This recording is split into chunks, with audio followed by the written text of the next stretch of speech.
Now students देखिए, कल की क्लास में मैंने आपको बताया था मेल्टिंग पॉइंट के बारे में, याद है कि जब आप सॉलिड को हीट देते हो, आइस का मैंने एग्जांपल दिया था, जब आप सॉलिड को हीट सप्लाई करते हो तो सॉलिड के जो पार्टिकल्स हैं, ठीक है ना, वो बहुत तेजी से वाइब्रेट करने लगते हैं, उसका फोर्स ऑफ अट्रैक्शन कम होता है, फ्रीली मूव करते हैं, तो सॉलिड जो है लिक्विड में चेंज हो जाता है। ठीक, और जिस टेम्परेचर पे और 1 एटमॉस्फेरिक प्रेशर पे ऐसा होता है, जिस मिनिमम टेम्परेचर पे और 1 एटमॉस्फेरिक प्रेशर लेना है आपको, याद है, जिस मिनिमम टेम्परेचर पे ऐसा होता है यानी कि सॉलिड लिक्विड में कन्वर्ट होने लगता है, उस मिनिमम टेम्परेचर को हम क्या बोलते हैं? Melting point. याद है? ये देखिए, ये बात मैंने आपको बताई थी, the minimum temperature at which a solid melts to become a liquid at atmospheric pressure is known as its melting point. ठीक है ना? अच्छा, अब देखिए बच्चों, यहाँ पर कुछ एनसीईआरटी की बातें, थोड़ा सा बुक भी मैं ओपन कर लेता हूँ रेफरेंस के लिए ना, यहाँ पे समझ में नहीं आता है तो थोड़ा सा बच्चों बुक में रेफरेंस के लिए ओपन कर लेता हूँ। ठीक है ना? अब देखिए जरा क्या कह रहा है। कह रहा है कि देखिए, यहाँ पर आइए बच्चों, कुछ बातें आपको यहाँ सीखनी होंगी।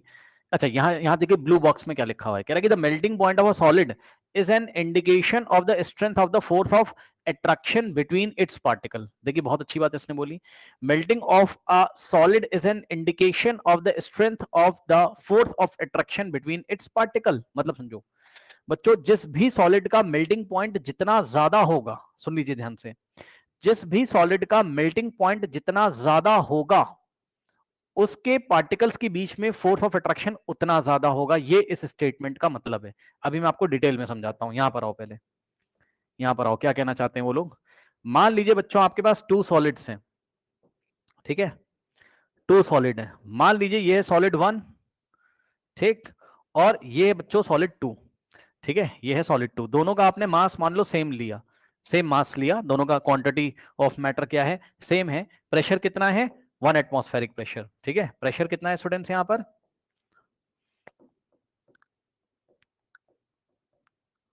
प्रेशर कितना है? 1 एटीएम। 1 एटीएम का मतलब 1 एटमॉस्फेरिक प्रेशर। ठीक, अब सुनो ध्यान से, मान लो कि इसको आपने हीट किया फ्लेम पे इस तरीके से, ठीक है, और ये मेल्ट हुआ जाके, अरे भाई जस्ट मान लीजिए, जस्ट मान लीजिए बच्चों कि ये, बच्चों इसका जो मेल्टिंग पॉइंट है इस सॉलिड का 35 डिग्री सेल्सियस है। अरे भाई मान लो, ठीक, और इसको आपने मेल्ट किया और इसका मेल्टिंग पॉइंट है मान लीजिए 65 डिग्री सेल्सियस। अब बताओ किसका मेल्टिंग पॉइंट ज्यादा है, फर्स्ट वाले का या सेकंड वाले का? बताइए। ये फर्स्ट वाले का मेल्टिंग पॉइंट मैंने आपको दिया, मैंने कहा भाई 1 एटमॉस्फेरिक टेम्परेचर पे हम इसको गर्म, 1 एटमॉस्फेरिक प्रेशर पे हम इसको गर्म करते हैं, गर्म करते हैं, गर्म करते हैं, और यहाँ थर्मामीटर हमने लगा के रखा हुआ है, ये इस तरीके से, ठीक, और जैसे ही थर्मामीटर का टेम्परेचर कितना होता है 35 डिग्री सेल्सियस, ये मेल्ट करने लगता है, ठीक, और ये इसको हम हीट कर रहे हैं, हीट कर रहे हैं, हीट कर रहे हैं, ये थर्मामीटर लगा हुआ है, ये 65 डिग्री सेल्सियस पे मेल्ट करता है। अब बताइए किसका मेल्टिंग पॉइंट ज्यादा है बच्चों, सॉलिड वन का या सॉलिड टू का? बताइए जल्दी से मुझे, किसका मेल्टिंग पॉइंट ज्यादा है? बताइए। सॉलिड टू का, ठीक। तो यहां पर देखिए बच्चों, melting point of solid two is greater than melting point of solid one. सही है, melting point of solid two is greater than melting point of solid one. ठीक, ये आपको साफ साफ दिखाई पड़ रहा है। ठीक है, अब सुनो, एक बात बताओ, इसका मेल्टिंग पॉइंट क्यों ज्यादा है भाई? अब आप खुद समझो, मेल्ट कब होता है? कब मेल्ट होता है बताओ? कोई सॉलिड कब मेल्ट होता है बताइए? जब उसके पार्टिकल्स का फोर्स ऑफ अट्रैक्शन कम हो जाता है, काफी कम हो जाता है, तब वो दूर दूर फ्रीली मूव करते हैं। ठीक, सुनो ध्यान से, यानी कि ये जल्दी से, इसको हम गर्म कर रहे थे, गर्म कर रहे थे, पहले टेम्परेचर था 1 डिग्री सेल्सियस, थोड़ा गर्म किया, फिर और टेम्परेचर रेस किया, फिर और गर्म किया, फिर और टेम्परेचर रेस किया, करते करते करते करते 35 ले आए। जैसे ही 35 ले आए, तुरंत क्या हुआ बच्चों? तुरंत क्या हुआ कि इसके जो पार्टिकल्स हैं फ्रीली मूव करने लगे, है ना, यानी कि इसका फोर्स ऑफ अट्रैक्शन ओवरकम करने के लिए आपको टेम्परेचर कहां तक ले जाना पड़ता है? 35 डिग्री सेल्सियस तक। और टेम्परेचर इज प्रोपोर्शनेट टू, थोड़ा थोड़ा आपको समझ में आ रहा है, एनर्जी। मतलब भाई नीचे से जो हीट, ज्यादा हीट कंटेंट दोगे नीचे से तभी तो टेम्परेचर बढ़ेगा, यानी कि उसमें ज्यादा हीट लगती है, उसके मॉलिक्यूल्स को ज्यादा हीट लगती है सॉलिड से लिक्विड में जाने के लिए, क्योंकि उसका टेम्परेचर ज्यादा है, मेल्टिंग पॉइंट उसका ज्यादा है, वो देर तक हीट ले रहा है, ले रहा है, ले रहा है, ले रहा है, मतलब इसके पार्टिकल्स बहुत पास पास हैं। ध्यान सुनो, इसके पार्टिकल कुछ ज्यादा ही, और मतलब पास पास और दूर दूर की जो बात नहीं करेंगे हम ज्यादा, ठीक है, लेकिन मैं आपको इतना बताना चाहता हूं कि इसके जो पार्टिकल है, यहां पे जो फोर्स ऑफ अट्रैक्शन है बच्चों, FOA का मतलब force of attraction is very high, is larger बोल सकते हो आप, इससे कंपेयर कर रहे हैं, यहां फोर्स ऑफ अट्रैक्शन क्या है? ज्यादा है। ठीक है स्टूडेंट्स, ओके। यहां बेटा फोर्स ऑफ अट्रैक्शन क्या है, ज्यादा है, करेक्ट, और यहां फोर्स ऑफ अट्रैक्शन क्या है, कम है, करेक्ट। यहां क्या है, force of attraction is lesser, ठीक है, यहां फोर्स ऑफ अट्रैक्शन क्या है, लेस है। आ गया कि नहीं आ गया बताइए। इसके कंपैरिजन में यहां पार्टिकल्स के बीच में फोर्स ऑफ अट्रैक्शन कम है, तो जिसका मेल्टिंग पॉइंट कम होता है, याद रखिएगा, ठीक है, वहां पे फोर्स ऑफ अट्रैक्शन कम, और जिसका मेल्टिंग पॉइंट ज्यादा होता है उसके पार्टिकल के बीच में फोर्स ऑफ अट्रैक्शन ज्यादा। इसलिए भाई समझो ना, यहाँ फोर्स ऑफ अट्रैक्शन बहुत ज्यादा, तभी तो ज्यादा एनर्जी लग रही ना इनको और दूर दूर करने में। जब तक दूर दूर नहीं होंगे तब तक फ्रीली मूव नहीं करेंगे, तो इनको फ्रीली मूव कराने के लिए बहुत ज्यादा एनर्जी देनी पड़ रही है आपको, यानी कि टेम्परेचर बढ़ाते जा रहे हो, बढ़ाते जा रहे हो, बढ़ाते जा रहे हो। कोई डाउट है बताइए।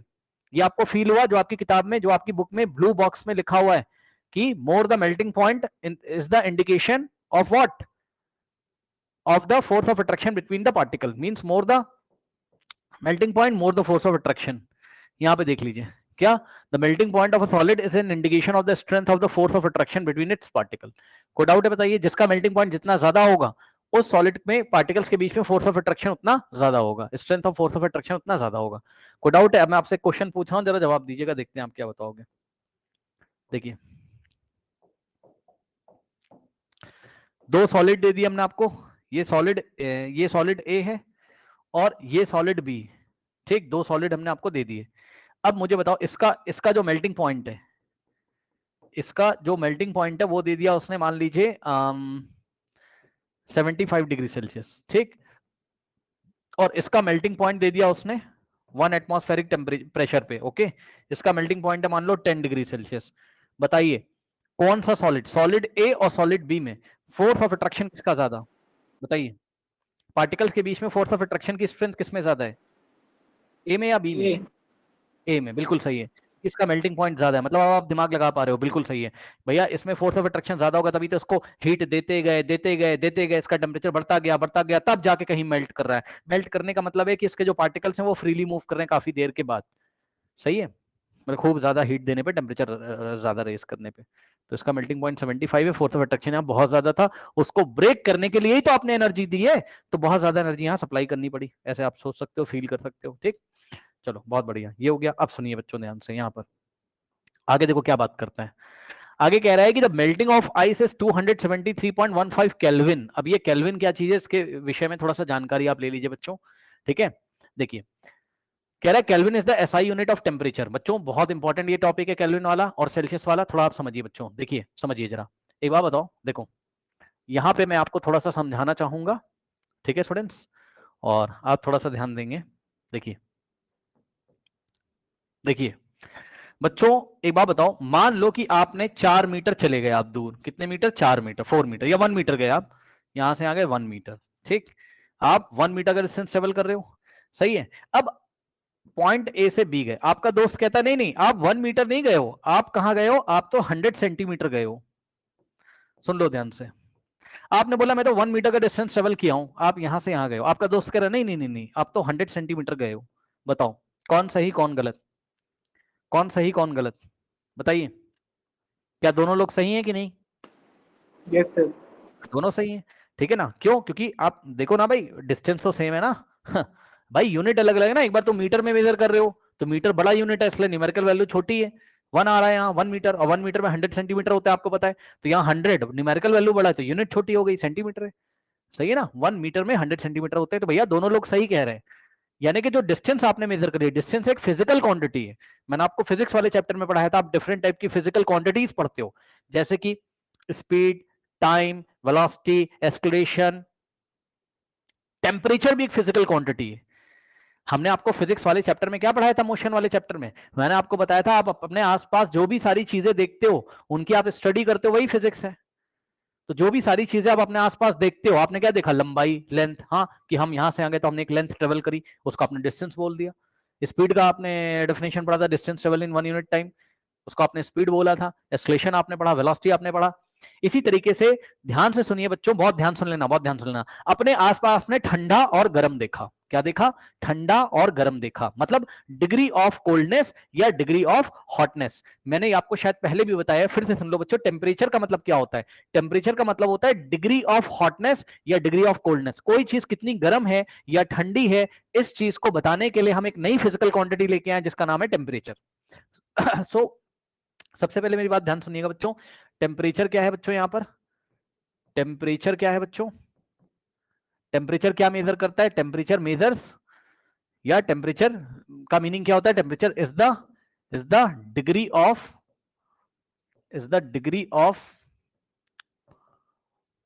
हॉटनेस और coldness. Temperature is a degree of hotness और coldness. Correct students? Temperature is the degree of hotness और कोल्डनेस। मतलब कोई, मान लो चाय रखी हुई है, ये लीजिए, ये चाय एक कप में रखी, ये ठीक है ना। तो आपने क्या किया? आपने इसमें फिंगर डाला, आपने कहा गर्म है, इसमें डाला ये भी गर्म है, फिर आपने बोला नहीं नहीं ये वाली ज्यादा गर्म है ना। तो मान लो इसका टेम्परेचर कितना? 97 डिग्री सेल्सियस मान लो, ठीक है। और इसका टेम्परेचर बेटा मान लो 75 डिग्री सेल्सियस, ठीक। कौन ज्यादा हॉट है? ये ज्यादा हॉट है, तो इसके सामने ये क्या है? कोल्ड है। हालांकि कोल्ड नहीं है, मतलब इससे तो ठंडी है ना। ठीक है ना। तो टेम्परेचर क्या बताता है? जैसे आपने बोल दिया भैया ये वाली जो चाय है इसका टेम्परेचर 97 डिग्री सेल्सियस है, कैसे बताया? तो यहाँ एक थर्मामीटर लगा के आपने चेक कर लिया। थर्मामीटर एक ऐसा इंस्ट्रूमेंट होता है आपके पास जिसकी हेल्प से आप टेम्परेचर को मेजर करते हो, ठीक है ना। और यहाँ पे आपने थर्मामीटर लगाया इस तरीके से, और यहाँ टेम्परेचर कितना शो कर रहा है? 75 डिग्री सेल्सियस। सही है। तो इस न्यूमेरिकल वैल्यू को देख के आपको पता चल रहा है ये ज्यादा गर्म है और ये कम गर्म है। तो इसीलिए हमने लिखा है टेम्परेचर क्या होता है? Temperature is the degree of hotness और कोल्डनेस। मतलब कोई चीज, कोई मैटर कितना हद तक गर्म है या कितनी हद तक ठंडा है। जैसे ठंडे से ठंडे का कंपैरिजन कराओ, ये तो गर्म से गर्म का कराया था, ठीक। अब ठंडे से ठंडे का कराओ, कैसे कराओगे? ठंडे से ठंडे का मतलब समझो, देखो, मान लो कि भाई, मान लो दिसंबर का मंथ है, मान लीजिए, ठीक है। दिसंबर का मंथ है, ठंड पड़ती है दिसंबर के मंथ में, आपको पता है, ठीक है, यूपी में। अब ध्यान सुनो, दिसंबर का मंथ है, दिसंबर का, ओके। अब ध्यान सुनो, आपने क्या कहा? आपने मान लो 25 दिसंबर को बोला, 25 दिसंबर को बोला आज बहुत ठंडा है। आपके दोस्त ने बोला नहीं नहीं नहीं नहीं 24 दिसंबर को बहुत ठंडा था, ठीक। तो किसकी बात मानोगे आप? तो जवाब है, सही तरीका ये है कि हमें 24 दिसंबर का भी टेम्परेचर मेजर करना चाहिए था किसी इंस्ट्रूमेंट की हेल्प से, और 25 दिसंबर का भी टेम्परेचर हमें मेजर करना चाहिए था किसी इंस्ट्रूमेंट की हेल्प से। मान लो 24 दिसंबर के दिन टेम्परेचर कितना था? मान लीजिए बच्चों 7 डिग्री सेल्सियस। अब बताओ, ठीक। और 25 दिसंबर को टेम्परेचर कितना था? 10 डिग्री सेल्सियस। अब बताओ भाई, 10 डिग्री भी काफी ठंडा होता है, 7 डिग्री भी काफी ठंडा होता है। तो दोनों दोस्त गलत थोड़ी ना कह रहे थे, लेकिन जब एक्चुअली मेजर किया गया तो ज्यादा ठंडा कौन सा है? भाई जिसका टेम्परेचर कम है। सुन लो, ये वाला मत बता देना, हो तो इसके कंपैरिजन में ज्यादा हो गया ना, गर्म हो गया हो तो। हालांकि वो गर्म नहीं है तो ठंडा। ठंडे में, दोनों ठंडे में ठंडा कौन? ज्यादा ठंडा कौन? यानी कि डिग्री ऑफ कोल्डनेस किसकी ज्यादा है? तो डिग्री ऑफ कोल्डनेस इसकी ज्यादा है। 7 डिग्री सेल्सियस ठंडा दिन है, काफी ठंडा 24 दिसंबर को था, 25 को नहीं, ठीक। 25 को भी ठंडा है, लेकिन इसके कंपैरिजन में थोड़ा ज्यादा, मतलब इसके कंपैरिजन में ये ठंडा नहीं है, इसके कंपैरिजन में ये वाला ठंडा है। तो ये है।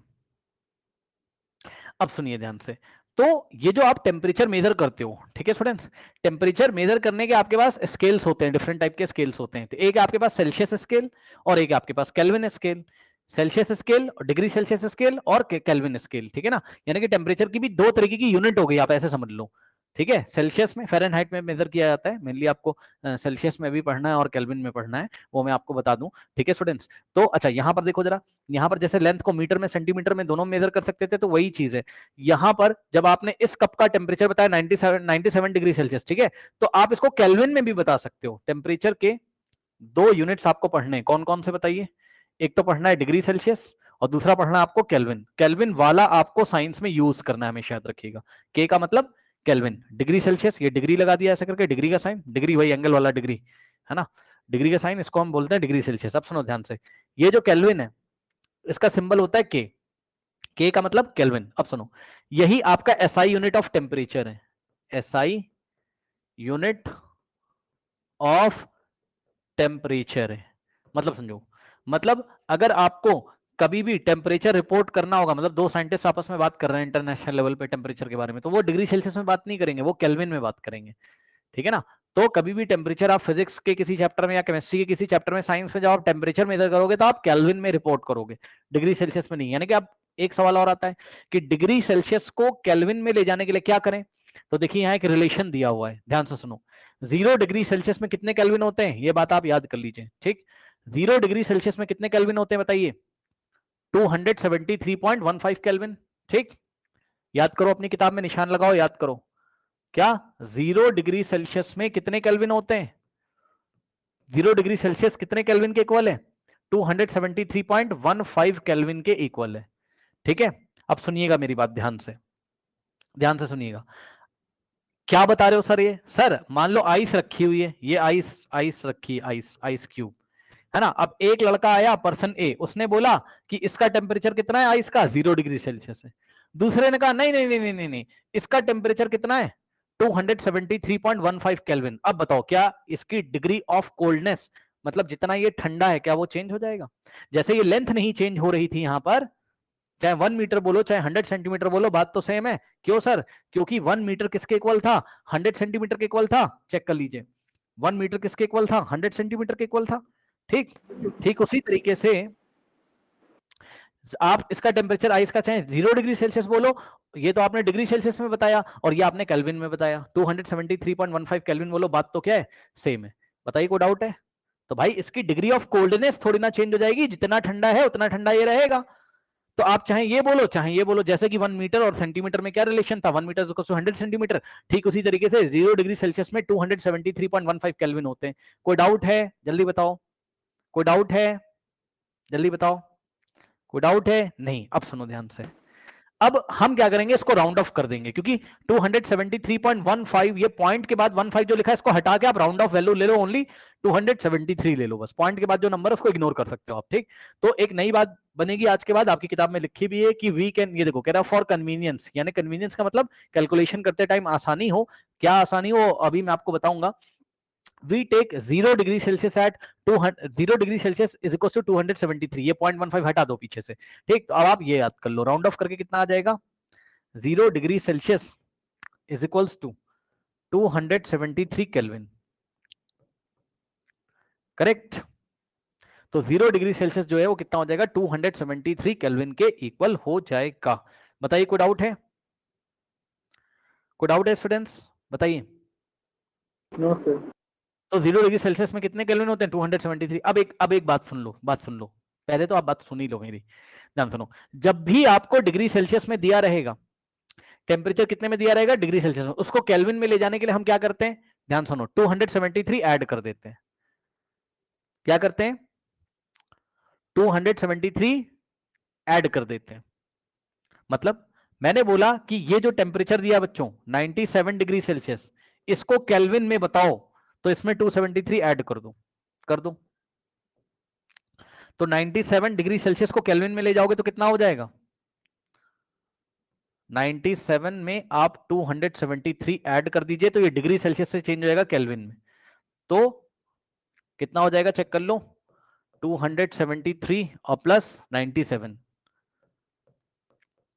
7 प्लस 3 10 बन जाएगा यहाँ, ठीक है। 7 प्लस 1 8, 8 प्लस 8 15 प्लस 1 16 17, सॉरी है ना, बन जाएगा ना 10 17 और 1 370 केल्विन आ गया, ठीक। अब मेरी बात ध्यान से सुनिएगा, 370 केल्विन आ गया, ठीक। चलो ये वाली चाय का टेम्परेचर 75 था, इसको केल्विन में चेंज करो, तो इसका टेम्परेचर केल्विन में कितना आ जाएगा, चेक कर लो।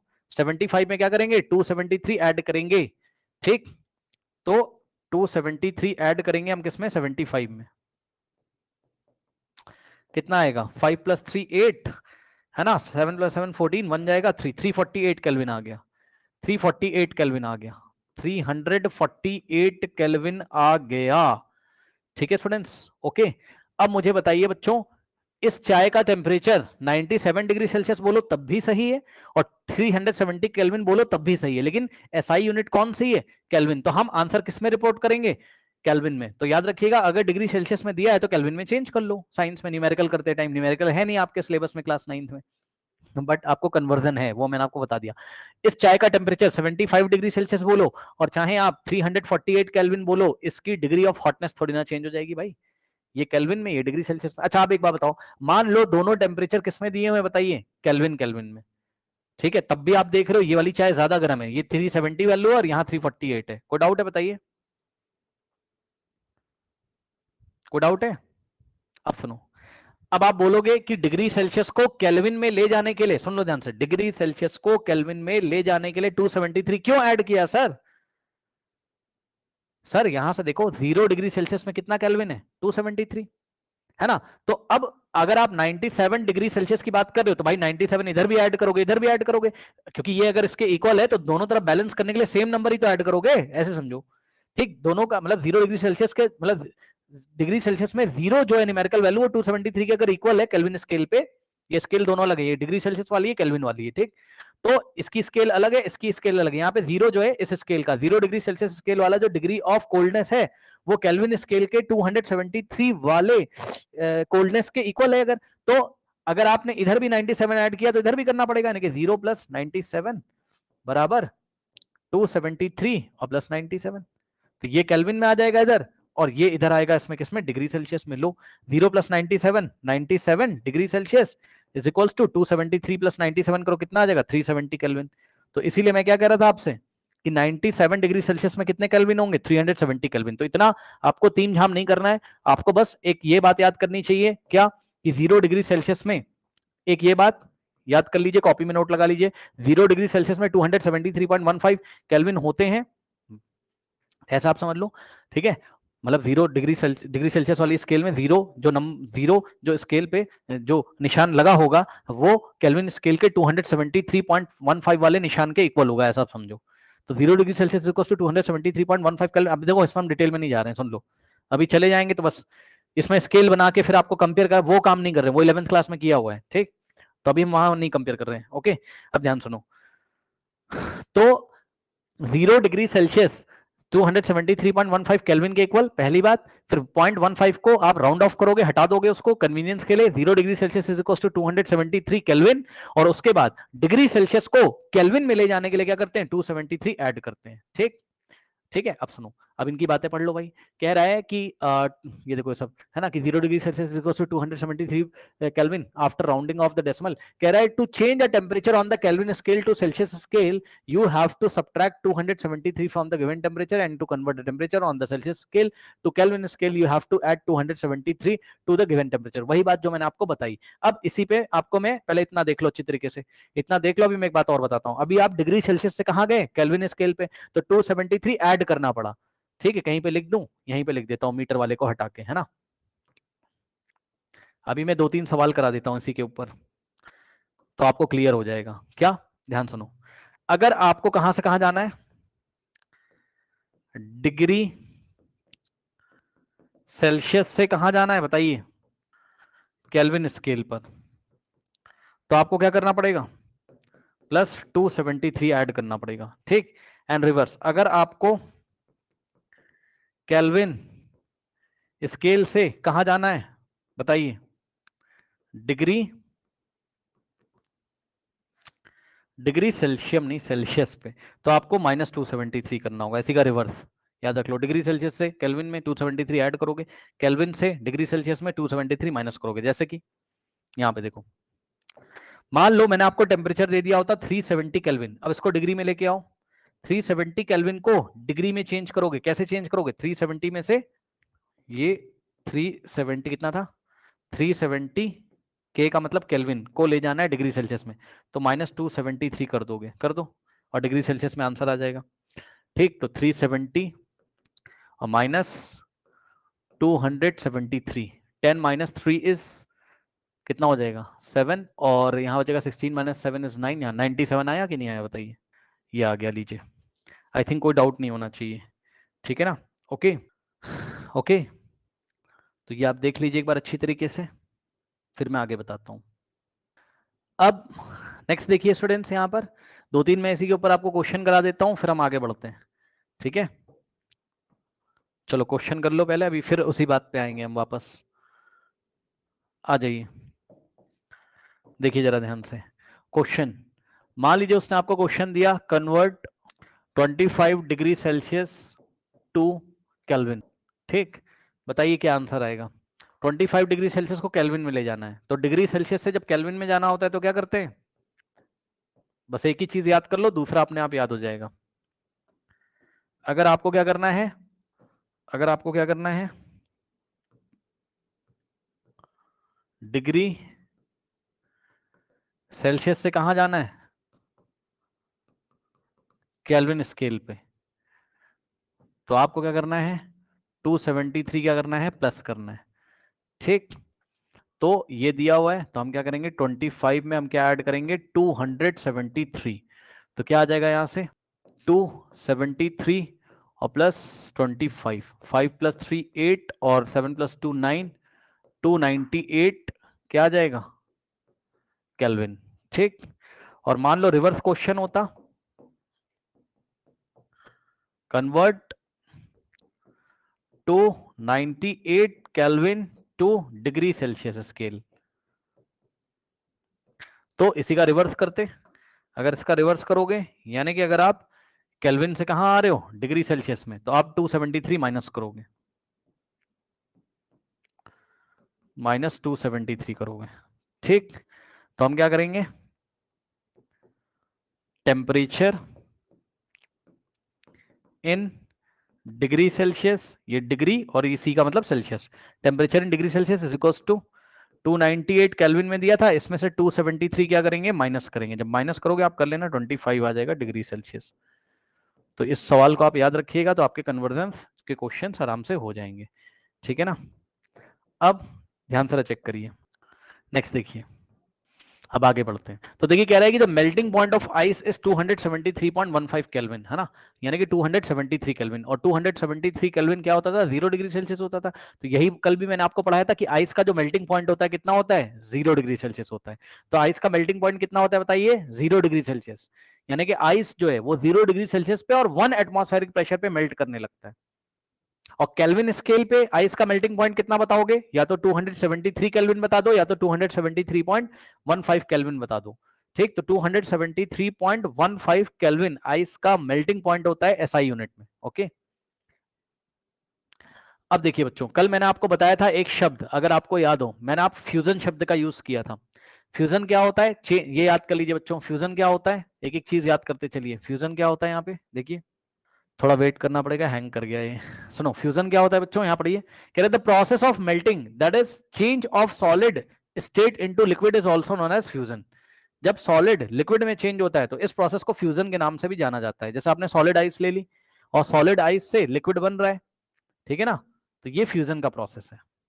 ठीक, ये देखिए, ये आप अंडरलाइन करके याद कर लो, the process of melting that is, आप मेल्टिंग बोलो फ्यूजन बोलो बात सेम है, that is change of solid state into liquid is known as fusion. ठीक, तो ये सॉलिड आइस आपने ले ली, मान लीजिए आइस, और ये फ्यूज हो रही है वाटर में, ये वाटर बन रहा है। ठीक, इसको आप मेल्टिंग बोल दो चाहे फ्यूजन बोल दो, बात सेम है।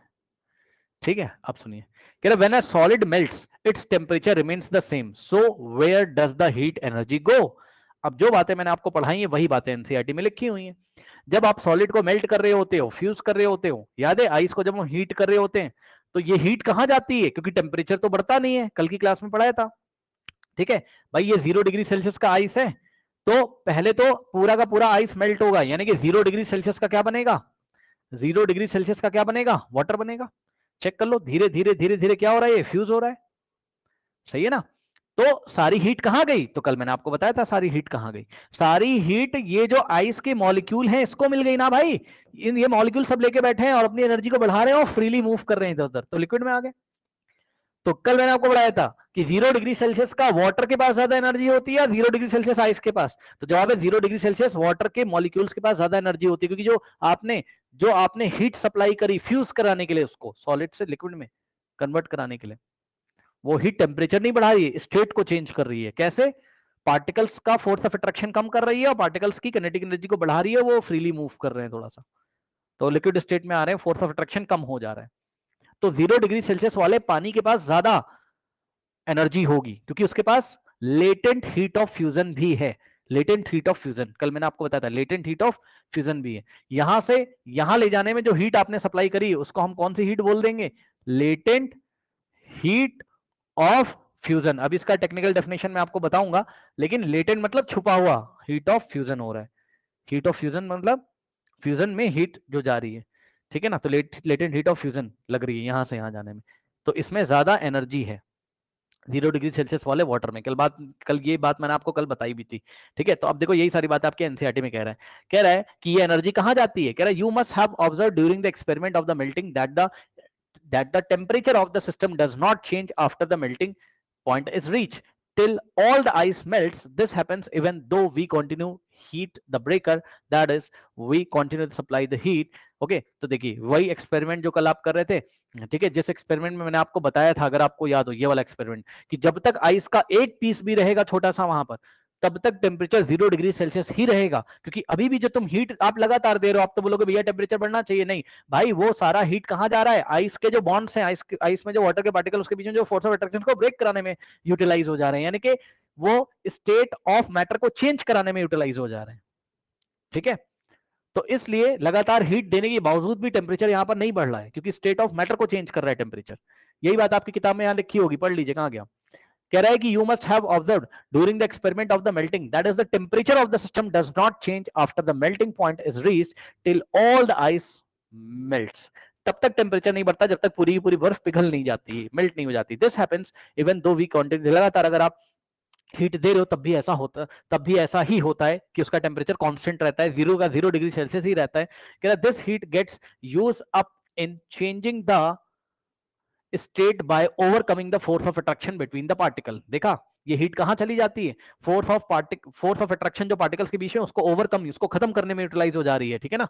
एज क्योंकि जब आप हीट सप्लाई करोगे तभी तो उसका फोर्स ऑफ अट्रैक्शन ब्रेक होगा, ऐसा करके है ना, तभी तो पार्टिकल की एनर्जी बढ़ेगी और इधर उधर फ्रीली मूव करेंगे, ठीक है ना। As this heat energy is absorb by ice without showing any rise in temperature, it is considered that it gets hidden into the contents of the beaker and it is known as the latent heat। बच्चों ध्यान से check करो, ये बड़ा मजेदार statement NCERT ने लिखा है और यहां से आपको कुछ याद करना पड़ेगा, और क्या याद करना पड़ेगा मैं आपको बताऊंगा। तो कह रहा है, क्या कह रहा है, कह रहा है at as this heat is energy is absorb by the ice without showing any rise in the temperature. ये हीट आइस ने एब्सॉर्ब कर ली, कोई टेम्परेचर में राइज नहीं किया, without showing any rise in the temperature. It is considered that, है ना, ऐसा माना जा रहा है, it gets hidden into the content of the beaker, ठीक है ना। ये क्या बात लिख दी, that it gets hidden into the content of the beaker. Beaker में जो कंटेंट रखा था आपने, जो मटेरियल रखा था, क्या मटेरियल रखा था बताइए, आइस। तो सारी की सारी हीट आइस ने एब्सॉर्ब कर ली, अब तो पानी बन गया। अब क्या बन गया, पानी। ये 0 डिग्री सेल्सियस का पानी है, ये 0 डिग्री सेल्सियस की आइस थी, और ये 0 डिग्री सेल्सियस का क्या है, पानी है। तो सारी हीट कहां है, अभी भी इसी कंटेंट में है। ये जो बीकर के अंदर कंटेंट रखा है, कंटेंट का मतलब जो मटेरियल रखा हुआ है, पानी जो रखा हुआ है, तो वो हीट कहां है, पानी के मॉलिक्यूल्स के पास है, और कहां है, ठीक है ना। तो क्योंकि ये हीट छुपी हुई है, लेटेंट है, हिडन है। छुपी हुई का मतलब है ऐसा लग रहा है कि छुप गई है, क्योंकि टेम्परेचर तो राइज हुआ नहीं। जनरली कोई क्या सोचता है, अगर हम हीट देंगे तो टेम्परेचर राइज होगा, गर्म हो जाएगी वो चीज, टेम्परेचर राइज ही नहीं हुआ, गर्म हो ही नहीं। बहुत बढ़िया। 0 डिग्री सेल्सियस की आइस है और 0 डिग्री सेल्सियस का पानी है, लेकिन पानी के मॉलिक्यूल के पास ज्यादा एनर्जी होगी, कल से बता रहा हूं मैं आपको, ठीक है। तो ये हीट ऐसा लग रहा है जैसे छुप गई है, टेम्परेचर राइज नहीं करी, इसलिए इसका नाम क्या दिया गया है, this is known as latent heat.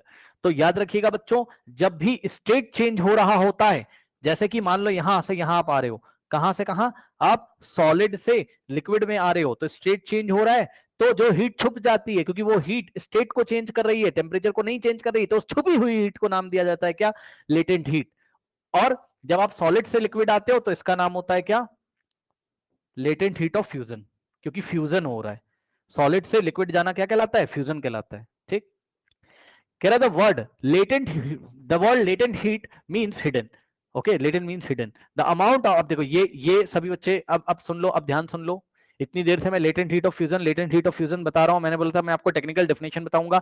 अब ध्यान से सुनिए, लेटेंट हीट ऑफ फ्यूजन की टेक्निकल डेफिनेशन क्या है, थोड़ा थोड़ा तो आपको समझ में आ गया है क्या।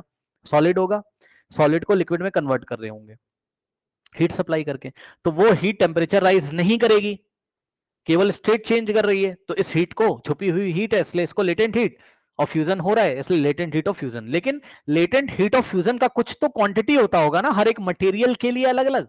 मतलब समझो भाई, आप आइस को मेल्ट करा रहे हो हीट देके, आप आयरन को भी तो मेल्ट करा सकते हो, क्यों भाई, क्यों भाई, आप ये भी तो सोचो ना। अभी तक आप आइस को मेल्ट करा रहे थे, ठीक, आप आइस को मेल्ट करा रहे थे, आप आयरन के, ये आइस थी और ये वाटर बन गया, ठीक, ये सॉलिड था और ये लिक्विड हो गया, तो ये फ्यूजन हो रहा है। क्या ऐसा नहीं हो सकता था कि आपके पास एक आयरन का पीस होता? अब बताओ, ये आयरन है और यहां ये सॉलिड स्टेट में, यानी कि आयरन के जो एटम्स हैं उनके बीच में फोर्स ऑफ अट्रैक्शन बहुत ज्यादा है, और आपने इसको हीट दिया, फोर्स ऑफ अट्रैक्शन कम हो गया, आयरन लिक्विड में कन्वर्ट हो जाएगा। ये लो, आयरन किस में कन्वर्ट हो गया? लिक्विड में। आयरन लिक्विड में हो गया कन्वर्ट। अब सुनो, तो भाई फ्यूजन तो आप यहां पे भी करा रहे हो। अब सुनो, ये लेटेंट हीट ऑफ फ्यूजन हर एक मटेरियल की अलग अलग होती है। I repeat, latent heat of fusion की वैल्यू आइस से वाटर में जाने में अलग आएगी और आयरन सॉलिड से आयरन लिक्विड जाने में अलग आएगी। क्योंकि भाई ध्यान से सुनो, वाटर में जो पार्टिकल्स हैं उसके बीच, मतलब आइस में जो पार्टिकल है उसके बीच में फोर्स ऑफ अट्रैक्शन है, उसकी हालत अलग है। और आयरन के बीच, आयरन में जो पार्टिकल्स हैं, यहाँ पे आयरन के जो एटम्स हैं उनके बीच में जो फोर्स ऑफ अट्रैक्शन, उसकी हालत अलग है। मतलब फोर्स ऑफ अट्रैक्शन की वैल्यू दोनों जगह अलग अलग है भाई। अलग अलग टाइप के कोई मैटर होगा, वो अलग अलग टाइप के मॉलिक्यूल से या अलग अलग टाइप के एटम से मिलकर बना होगा। तो अलग अलग टाइप के, समझो ना, जैसे यहाँ पानी के मॉलिक्यूल है, यहाँ H2O H2O H2O, याद है ना? इसमें क्या होता है? H2O के मॉलिक्यूल्स, H2O, ये भी H2O। तो पानी के मॉलिक्यूल्स के बीच में फोर्स ऑफ अट्रैक्शन की वैल्यू अलग होगी। और यहाँ पर क्या है? आयरन के एटम है। आयरन का पीस किससे मिलकर बना हुआ है? आयरन का एटम। ये आयरन का एटम है Fe, ये आयरन का एटम है Fe। ठीक है, तो आयरन के एटम्स के बीच में फोर्स ऑफ अट्रैक्शन अलग है। ठीक, तो दोनों में फोर्स ऑफ अट्रैक्शन की वैल्यू जब अलग है तो दोनों को हीट आपको अलग अलग अमाउंट में सप्लाई करनी पड़ेगी ना। कोई ज्यादा हीट लेगा, कौन ज्यादा हीट लेगा? फ्यूज होने में हीट ज्यादा कौन लेगा? जिसके पार्टिकल्स के बीच में फोर्स ऑफ अट्रैक्शन ज्यादा है, वो ज्यादा हीट मांगेगा कि भैया और हीट दो, तो मैं अपना फोर्स ऑफ अट्रैक्शन ब्रेक करके लिक्विड में कन्वर्ट होऊंगा। ठीक है ना? तो जिसके, मतलब जिस भी मैटर के, सॉलिड आपने दो सेलेक्ट किए, जिस मैटर के फोर्स ऑफ पार्टिकल के बीच में फोर्स ऑफ अट्रैक्शन ज्यादा होगा उसका लेटेंट हीट ऑफ फ्यूजन ज्यादा होगा। लेकिन सवाल यह भी है, क्या आपने दोनों मैटर की क्वांटिटी सेम करी? क्या आपने दोनों मैटर की क्वांटिटी सेम करी? मतलब पता लगा पानी तो इतना ही कम सा, सॉरी आइस इतनी कम ले ली और आयरन इतना ज्यादा ले लिया। आइस ले ली 10 ग्राम, आयरन ले लिया 5 किलोग्राम, और हीट करने के रहे, आयरन बहुत ज्यादा हीट ले रहा है, पूरा मेल्ट ही नहीं हो पा रहा, आइस तो मेल्ट हो गई इतनी कम हीट में। या आपने क्या किया, आइस इतनी सारी ले ली, आयरन का इतना छोटा सा पीस लिया। हीट दे रहे हो, फिर आप बोलोगे अरे आयरन तो बहुत जल्दी मेल्ट हो गया कम हीट में, और आइस तो बहुत हीट ले रहा है। भाई आइस लिया भी तो इतना सारा है ना, तो उसमें बहुत सारे मॉलिक्यूल्स है ना वाटर के, सबका फोर्स ऑफ अट्रैक्शन ब्रेक कराओगे तो ज्यादा हीट। तो सुनिए, लेटेंट हीट ऑफ फ्यूजन की टेक्निकल डेफिनेशन ये है, अलग अलग, सुन लो, अलग अलग मटेरियल की लेटेंट हीट ऑफ फ्यूजन अलग अलग होती है, लेकिन पहले दोनों का मास तो सेम करो, तब तो आप उसकी डेफिनेशन दोगे। तो दोनों का पहले आपको मास सेम करना है, कि कोई भी मटेरियल लोगे उसका लेटेंट हीट ऑफ फ्यूजन निकालने के लिए उसको 1 किलोग्राम लेना हमेशा। तो 1 किलोग्राम आप आयरन को लीजिए, तब आप इसके लेटेंट हीट ऑफ फ्यूजन की बात करोगे, और 1 किलोग्राम आप आइस को लीजिए, तब इसके लेटेंट हीट ऑफ फ्यूजन की बात आप करोगे।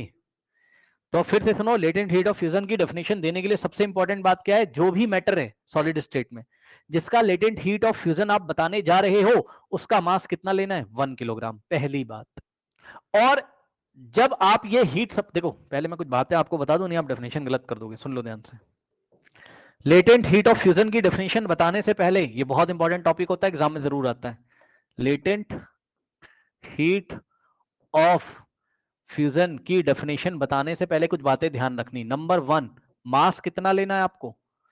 मास ऑफ सॉलिड, जिस भी सॉलिड का फ्यूजन कराने जा रहे हो लिक्विड में, मास ऑफ सॉलिड कितना लेना है? 1 किलोग्राम। और सुन लो, चलो हम आपको एग्जांपल लेके दिखाते हैं आइस का ही। मान लो आप पानी की लेटेंट हीट ऑफ फ्यूजन निकाल रहे हो, तो यहाँ पे आइस कितनी लेनी है बताइए? सबसे पहले 1 किलोग्राम आइस लोगे।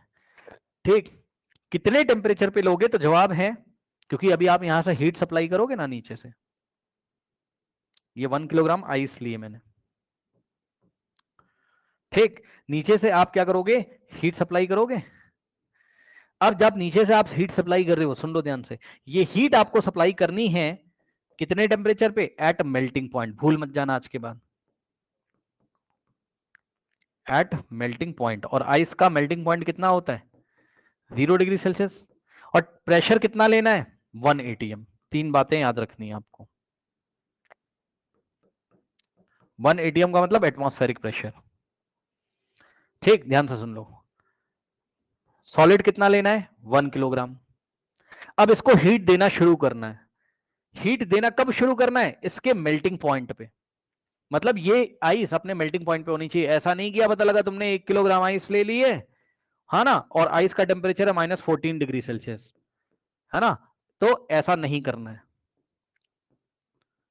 अब तुम इसको हीट दे रहे हो तो भैया पहले तो कुछ हीट कहां चली जाएगी? सुन लो ध्यान से, सुन लो ध्यान से, इधर देखो।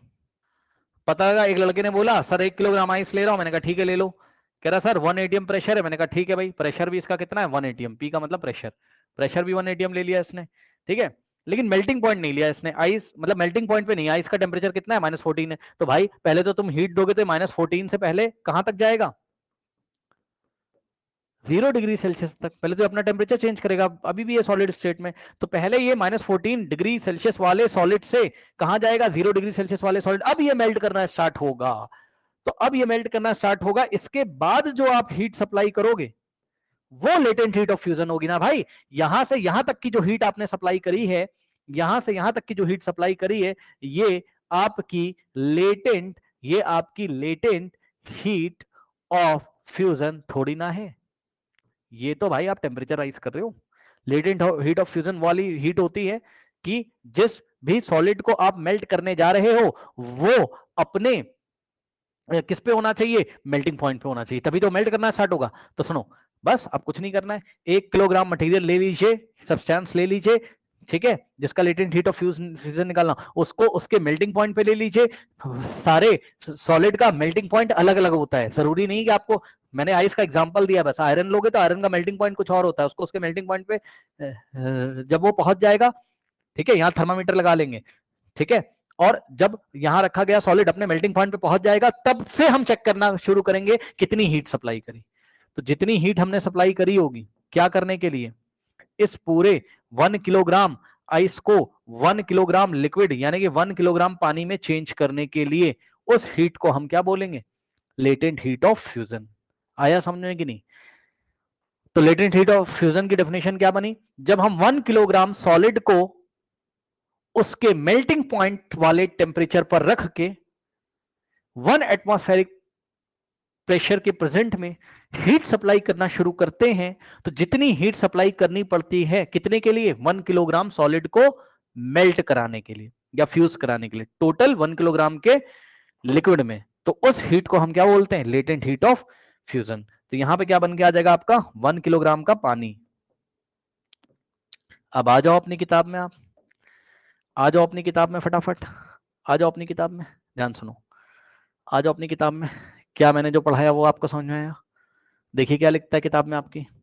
कह रहा है the amount of heat energy that is required to change, ठीक है, वो अमाउंट ऑफ एनर्जी जिसकी जरूरत होती है क्या करने के लिए?